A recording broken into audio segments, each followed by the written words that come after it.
السلام عليكم مشاهدين زوينين، كي دايرين؟ بخير؟ كلشي مزيان؟ عيد مبارك سعيد باش ما تمنيتو ان شاء الله بالصحه والسلامه والرزق والتيسير. اليوم ان شاء الله اختاريت باش نشارك معكم هذا الكاطو هذا اللي ممكن تحضروه للعيد، كان نهار ثاني عيد ولا ثالث عيد ولا نهار العيد بالضبط، كاع ماشي مشكل. كاطو كيجي زوين بزاف، سهل بزاف. هذا الكاطو هذا وهاد الفخيزيه هذه اللي صوبت راه كيجي روعه. اللي جربوا غادي يولي عنده معتمد. هاد لا كريم ديبلومات راه كتجي زوينه بزاف. كنتمنى انكم تجربوا هاد الكاطو كيما هو، وندوزو ان شاء الله للمقادير.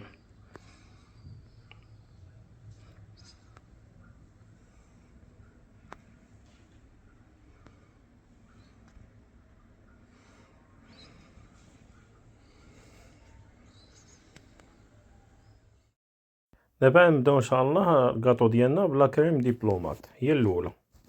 بالنسبه لهاد الكريم ديبلومات غادي نحتاجو فيها 30 غرام ديال النشا، 100 غرام ديال السكر سنيده، 3 ديال اصفر البيض، عندي هنايا 4 الورقات ديال الجيلاتين، 20 غرام ديال الزبده حيوانيه، عندي معلقه صغيره ديال الفانيلا. انا خديت نص معلقه ديال الفانيلا بودره حقيقيه ونص معلقه ديال النكهه، وانتم تستعملوا اذا كانت عندكم يعني فانيلا تسائله تستعملوها. وعندنا هنايا 400 مليلتر ديال الحليب، عندي هنايا 500 مليلتر ديال القشده ديال الحلويات، يعني قشده المحلات اللي فيها السكر، لو ممكن تستعملوا اللي فيها السكر ديروا فيها السكر. اول حاجه غادي نبدا بها، غادي ناخذ هاد الورقات ديال الجيلاتين نديرهم في الماء بارد باش يطلقوا لينا. دونك عندي هنايا كاس الماء فيه الماء بارد. هاد القشده هادي غنخليوها هي اخر حاجه غادي نحتاجو. هنايا غادي ناخذوا شي كاسرونه ولا شي حاجه بحال غادي نخلطوا. انا كنختار هذه حيت كتخدم ليا الاندكسيون. غادي نختار هاد المقله هذه. دونك غادي ندير فيها الحليب وغادي ندير فيها الفاني. صافي نخلطوها مزيان.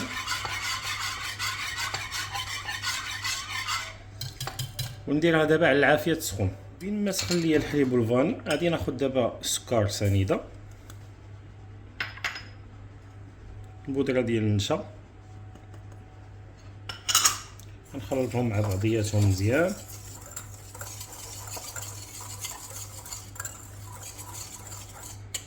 غنزيد عليهم الصفر ديال 3 د البيضات،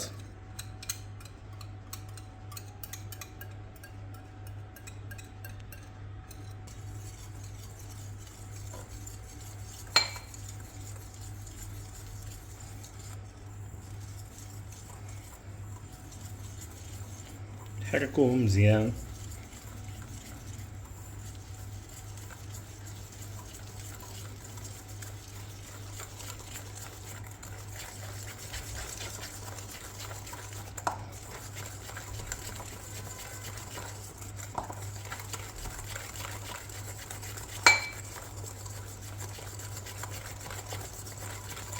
من بعد ما كنحركوهم مزيان وما كيبقاوش فيهم تكتلات، غادي نتسناو الحليب والفاني دابا ديالنا حتى يسخنوا ونكملوا الكريمه ديالنا بالطبخ. هنايا من بعد ما سخن ليا الحليب والفاني مزيان، غادي ناخذ هذا الخليط هذا الاول غادي نزيدو عليه.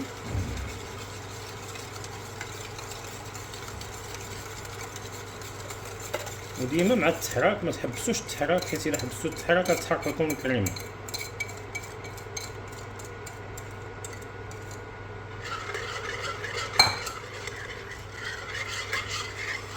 غنستمروا في التحريك دابا حتى تختار لنا الكريمه ديالنا. صافي هنايا الكريمه ديالنا هي اخترت مزيان. دابا ناخذ هاد الورقات ديال الجيلاتين غادي نديرهم معاها ونحركوهم مزيان حتى يذوبوا لحدا مازال سخونه. نزيدو هاد 20 غرام ديال الزبده هادي باش تعطينا اللمعان في الكريمه ديالنا. غنخويو هاد الكريمه ديالنا هادي في شي سوبيره ونديروها في الثلاجه تبرد مزيان، وندوزو ان شاء الله باش نحضروا الكونفي ديال الفريز. بالنسبه للكونفي ديال الفريز عندي هنايا 200 غرام ديال الفريز قطعته بحال ما قطعات صغار، وعندي هنايا 80 غرام ديال السكر سنيده، ورشيشه ديال الليمون حامض، صافي غادي ناخدو سنيده ديالنا غنخوها على الفريز، نخلطوه شويه بحال هكا،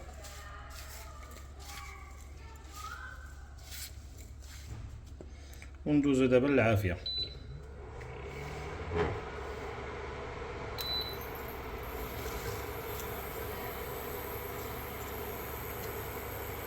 نديرو له واحد الرشيشه ديال السيترون. عندي هنايا واحد الوريقه ديال الجيلاتين غادي نديرها في الماء تذوب حتى يوجد لنا الكونفي ديالنا، عاد نديروها فيه صافي، ونخليو الفريز ديالنا يتقلى مزيان حتى ما يبقاش فيه الماء، عاد نحيدو صافي. من بعد ما طاب الكونفي ديال الفريز غادي نزيدو دابا ديك الورقه الجيلاتين من بعد ما صفيتها من الماء، ونحركو مزيان حتى تذوب، وندخلو للثلاجه يبرد.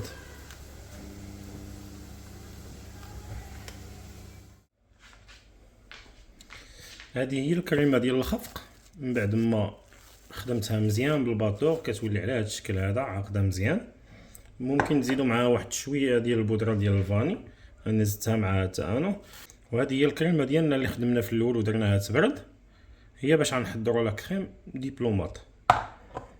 دونك غادي ناخذ واحد الطراب ونحاولوا نطربوا هذه الكريمه هذه واحد شويه باش ترخى. بسم الله.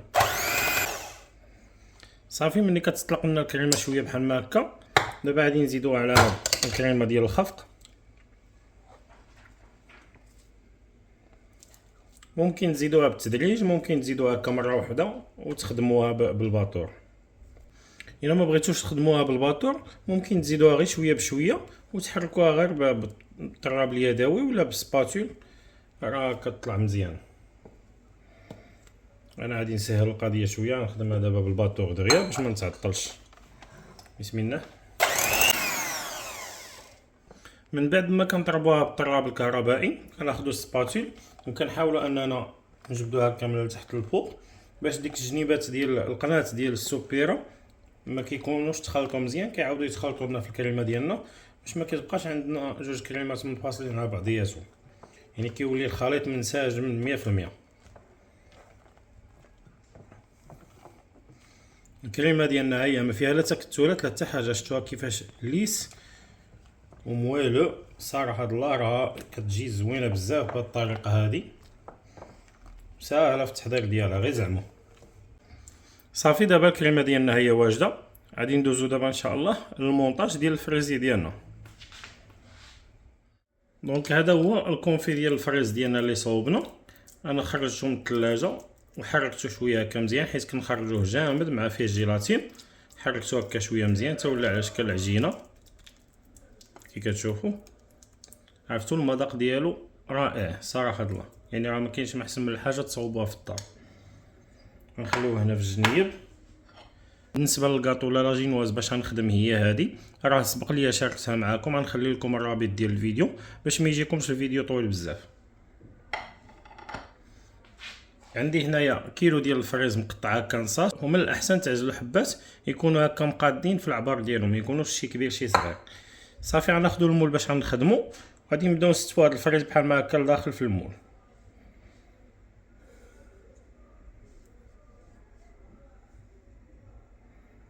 من بعد ما كنستفوا الفريز ديالنا في المول كامل كي كتشوفوا بهذه الطريقه هذه، غادي ناخذوا الكريمه نديروها في واحد البوشادوي وغادي نبوشيوها هكا في الجنيبات ديال الفريز من برا باش يشدوا راسهم. بسم الله.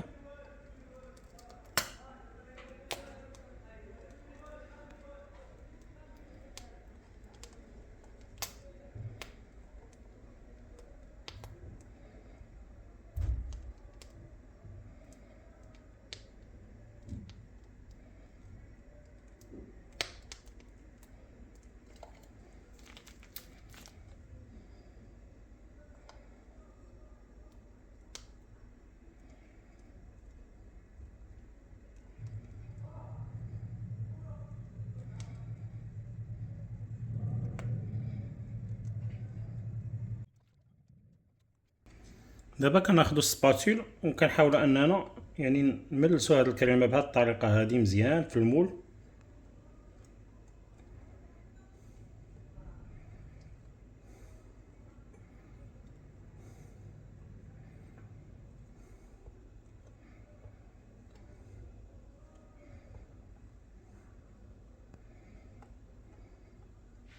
هنايا كناخد الكاطو الاول ديالي وغادي نحطو في المول الوسط بهذه الطريقه هذه. في نفس الوقت راني موجد واحد السيرو، هذا عباره عن يعني عصير ديال حبه ديال البرتقال ديال الليمون، درتو مع السكر وطيبته شويه خليته تبرد. غادي نسقي به الكاطو ديالي باش ما يجيش ناشف. وحاولوا تسقيو الكاطو مزيان، يعني لاجينواس خصها تسقى مزيان تشبع. هنايا غناخدو الكريمه ديالنا وغنعاودو نعمرو واحد الطبقه ديال الكريمه. هنايا غناخدو هذا الكونفي هذا اللي صوبنا وغادي نحطوه هنايا من فوق من الكاطو ديالنا، ولكن حاولوا تبسطوه تحطوه غير بشويه باش كل بلاصه تاخد حقها.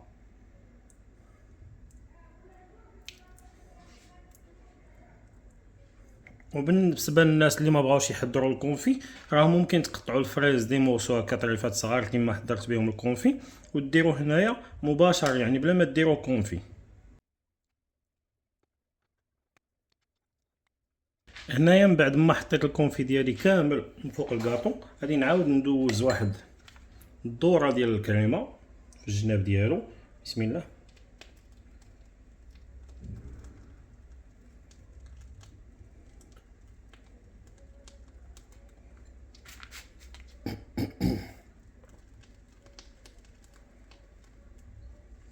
نعاودو يعني نليسيو هاد الكريمه هكا مع الجناب باش ديما الكاطو ديالنا يبقى الوسط والكريمه تبقى عندنا في الجناب هي اللي غالبه.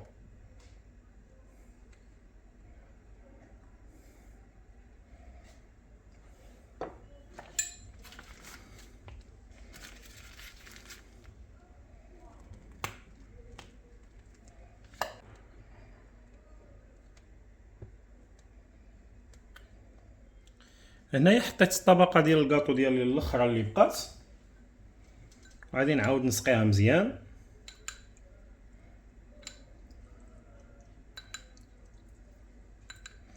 انا كنوصيكم ونعاود الكاطو خاصو يتسقى مزيان، لاجينواز تسقيوها مزيان باش الكاطو يجي رطب في الماكله ديالو.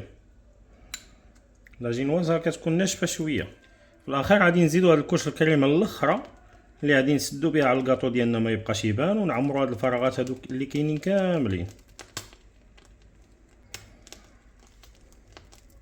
انا كناخذ واحد السباتول وغادي نيطالي مزيان هاد الكاطو من الفوق، نحاول انني نضغط شويه باش الفراغات كاملين يعمروا.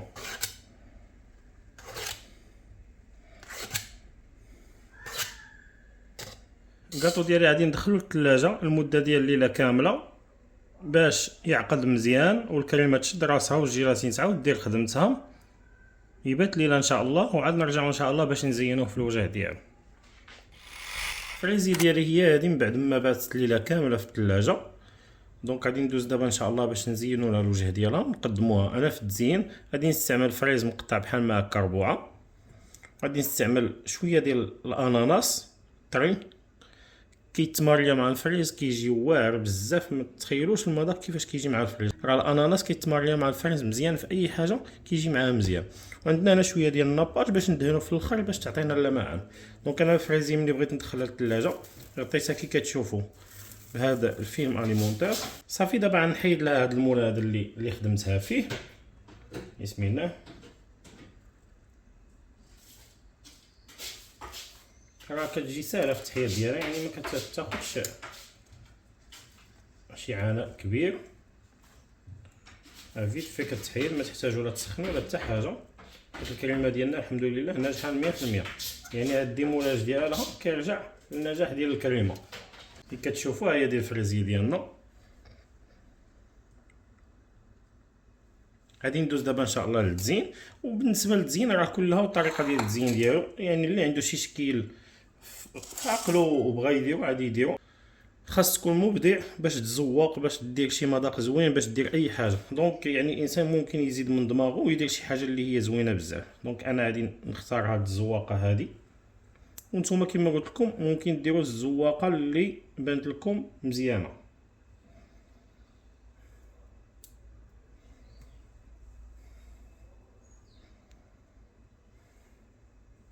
انا راه سبق لي شاركت معكم الفريزي، ولكن الحمد لله راه كاينين متابعين جدد، وكل عام يعني كاين الفريز دابا. علاش ما نشجعكمش نعاودو نديروها ونشجعكم باش ديروها، حيت وقت الفريز هذا غير جربوها. راه هاد الكاطو الا جربتوه ما عمركم ما تستغناو عليه، فوق ما يجي الفريز غادي تصوبوا ان شاء الله بحول الله.